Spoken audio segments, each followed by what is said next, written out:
Salut à tous. Alors, petite présentation, je m'appelle Geoffrey, j'ai 32 ans, donc j'habite proche de Toulon pour le moment. Je dis pour le moment parce que je ne sais pas vraiment forcément où je serai dans l'avenir. Et je suis donc masseur kinésithérapeute depuis environ 8 9 ans. Et ça va faire environ peut-être 4 mois que je me mets au tatouage.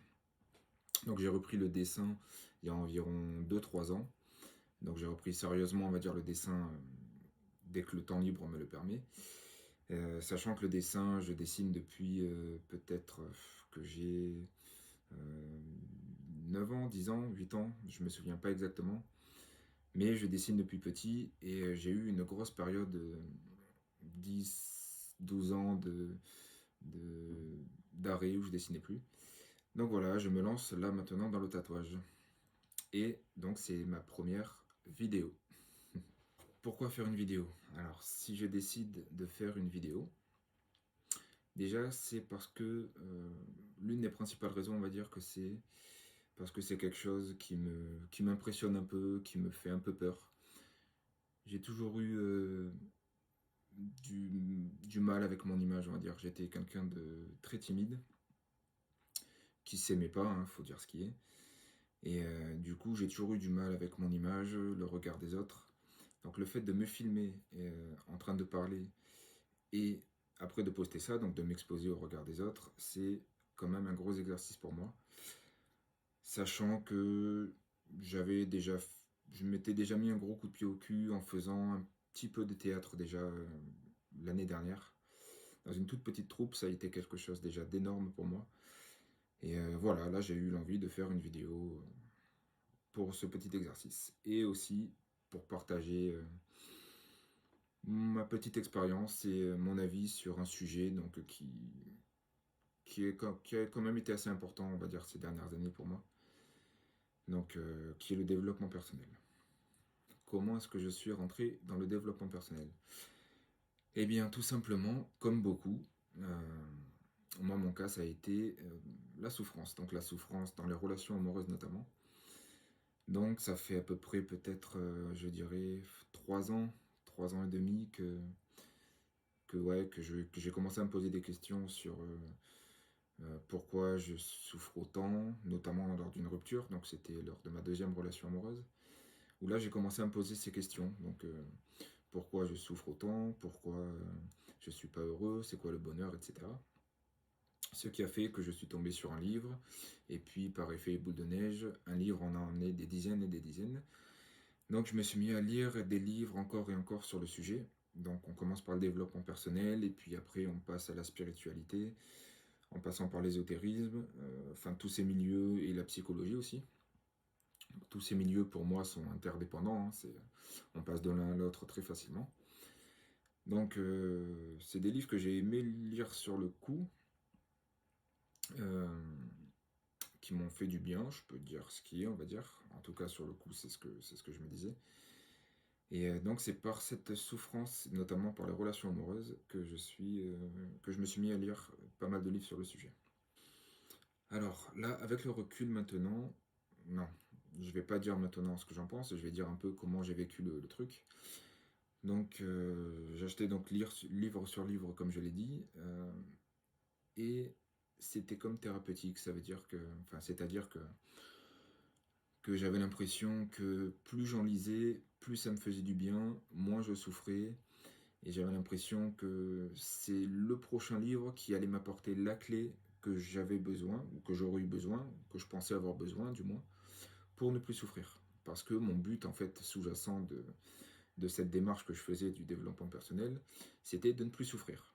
Donc là, je le dis avec le recul et avec honnêteté, j'avais cette illusion de croire que j'allais trouver une clé ou des réponses pour ne plus souffrir, pour être heureux, pour atteindre ce bonheur permanent ou cet amour pour soi et pour le monde permanent, donc ne plus être dans des émotions négatives entre guillemets, qu'on juge négatives, qui nous apportent la souffrance. Donc j'étais dans cette démarche de trouver la clé qui allait me faire rester dans ce bonheur. parce que la plupart de ces livres, bien sûr, traitent du bonheur. Qu'est-ce que le bonheur? Comment atteindre le bonheur? Comment vivre ce bonheur, donc le moment présent, etc. Enfin, pas mal de notions que vous connaissez probablement. Donc je ne vais pas développer tout ça. Mais en tout cas, j'étais dans cette démarche de croire que j'allais ne plus souffrir en appliquant ce qu'il y avait dans les livres. Donc qu'est-ce que ça m'a apporté? Ça m'a apporté, eh bien déjà ça n'a pas marché, ça c'est sûr. Et ça m'a apporté entre autres de la culpabilité de ne pas réussir à être en permanence dans ces notions d'amour ou de lumière ou d'amour de tout, ouais, comment dire, enfin de pas être dans ces notions de livre, de pas réussir à atteindre ce bonheur et d'avoir toujours cette souffrance, et donc j'étais toujours dans cette recherche. Et donc on culpabilise un petit peu ou beaucoup d'ailleurs, de ne pas réussir à mettre en application. Donc je me suis mis aussi pour vouloir m'améliorer, parce qu'en fait c'est ça ce qui se cache aussi sous le développement personnel, c'est le fait de vouloir s'améliorer pour être une autre personne en fait. Quand je dis une autre personne, c'est une meilleure version de soi-même. J'avais cette sensation de devoir être une autre version de moi, donc une version améliorée. Une version améliorée en fait que je jugeais mieux, hein. Mieux, c'est-à-dire que tous les côtés négatifs que j'assumais pas ou que j'avais pas envie d'être, ben, je les mettais en déni, et je cherchais à n'être que ces notions qualifiées de positives, notamment qu'on ressasse en permanence dans les livres.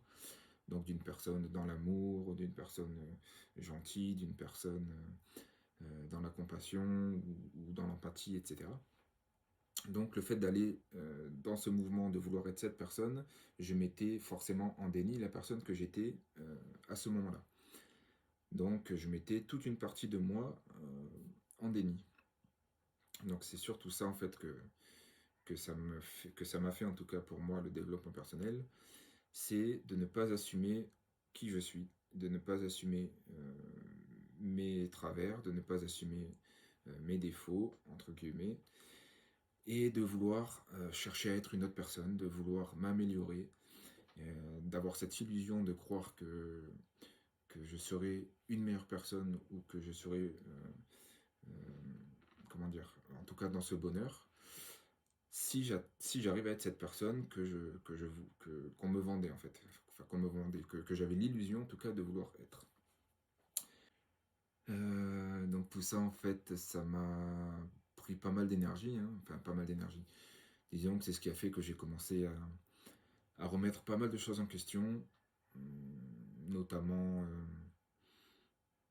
ouais, ma vie, mon travail, tout, vraiment beaucoup de choses. Et je me suis mis à croire que je devais manger de telle manière, supprimer certains aliments, que je devais méditer beaucoup, beaucoup pour être cette personne, parce que je me suis mis aussi à beaucoup méditer. Donc je me forçais même parfois à méditer, pensant que cette méditation allait faire de moi cette personne que je recherchais à être. Donc cette illusion de croire que j'allais être cette personne éveillée, cette personne dans la lumière, et que je serais une meilleure personne. Et le piège sous-jacent de tout ça, c'est que je ne me rendais même pas compte, mais je commençais à me croire, moi, dans le bon chemin, donc, de manière sous-jacente, croire les autres sur le mauvais chemin. Donc, ça commençait à me placer de manière un petit peu peut-être supérieure par rapport à ceux qui n'étaient pas dans cette démarche. Donc, tout ça, c'était inconscient, hein. Mais maintenant, avec le recul, ouais, je pense que je devais me croire de manière inconsciente un peu supérieure, peut-être. Donc dans cette démarche de méditation et de développement personnel. Donc tout ça de manière inconsciente, hein, bien sûr, mais c'est ça l'énergie qui se cache en dessous en tout cas. Alors, qu'est-ce qui a changé dans tout ça? Eh bien en fait, ce qui a changé tout simplement, c'est toujours dans cette démarche de lire des livres et regarder des vidéos pour trouver, on va dire, la clé qui va me faire être cette personne que je voulais être. Eh bien, je suis tombé sur un homme qui s'appelle Frank Lobvé, donc que j'ai découvert en vidéo. Et donc j'ai pendant plusieurs mois regardé des vidéos parce que vraiment c'est vraiment ce qui m'a beaucoup parlé. Et j'ai fini par aller le voir en stage. Donc après mon retour en métropole, j'ai fini par aller le voir en stage à Lyon. Donc j'ai eu cette chance de pouvoir y aller. Et j'ai fini aussi par acheter son livre. Donc c'est un bon résumé, on va dire, de sa manière de penser. Donc, euh, donc voilà, c'est Franck Lobvé donc, qui m'a fait, on va dire, changer un peu de point de vue sur tout ça. Donc j'ai pris des claques, on va dire, hein, clairement.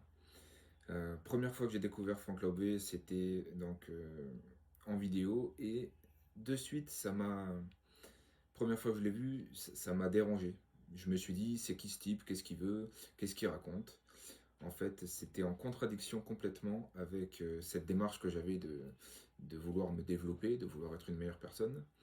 Donc, vu que c'était en contradiction avec cette démarche que je croyais vraiment juste, hein, entre guillemets, et ben ça m'a irrité, j'ai pas compris, ça m'a, ouais, j'étais en déni, je rejetais vraiment tout ça. Et à force de regarder, ça m'a vraiment de plus en plus parlé. Donc en fait, qu'est-ce que dit Franck Lobvé tout simplement dans ses vidéos?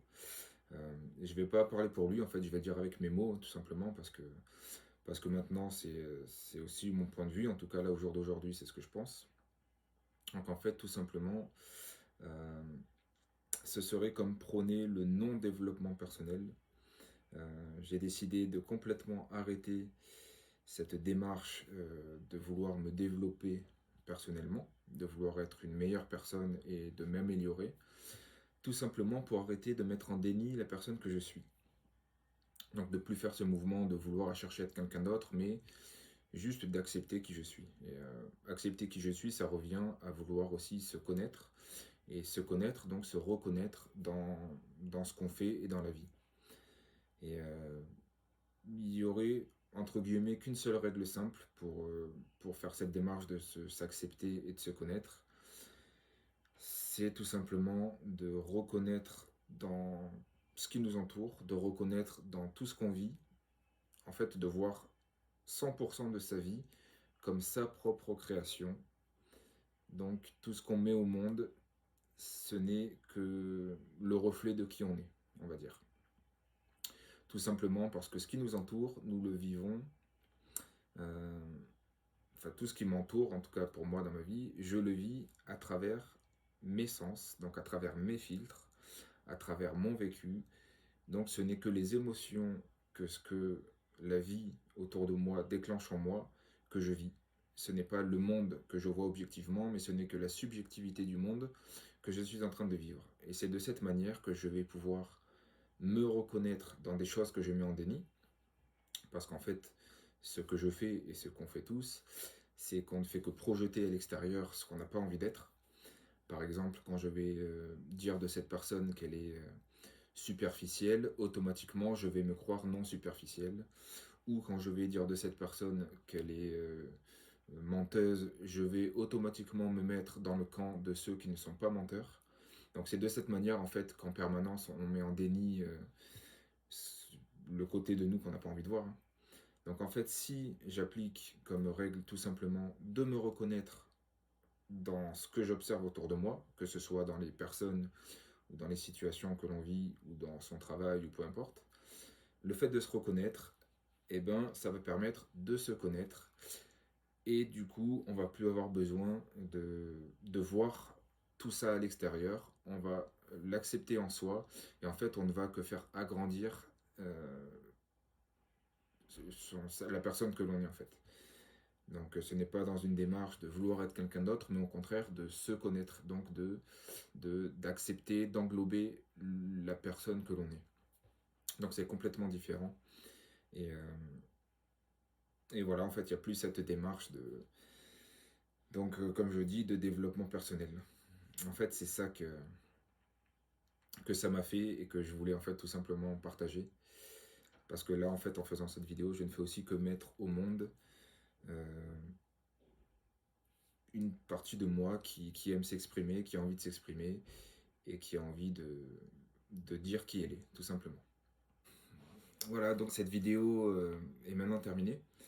Donc en fait, je voulais juste, voilà, aborder ce sujet et dire globalement un petit peu euh, ce que j'en pensais. Il y a pas mal de choses dans lesquelles je pourrais rentrer un peu plus en détail, mais bon, je vais pas le faire. Peut-être que je ferai d'autres vidéos si j'en ai envie, ou que je partagerai complètement d'autres choses sur d'autres sujets, parce que j'ai quelques petits projets à venir. Donc il est possible que je partage ça soit en vidéo, soit uniquement en photo, donc sur mon Insta ou sur mon Facebook. Donc n'hésitez pas à me suivre si vous en avez envie et ça sera avec grand plaisir.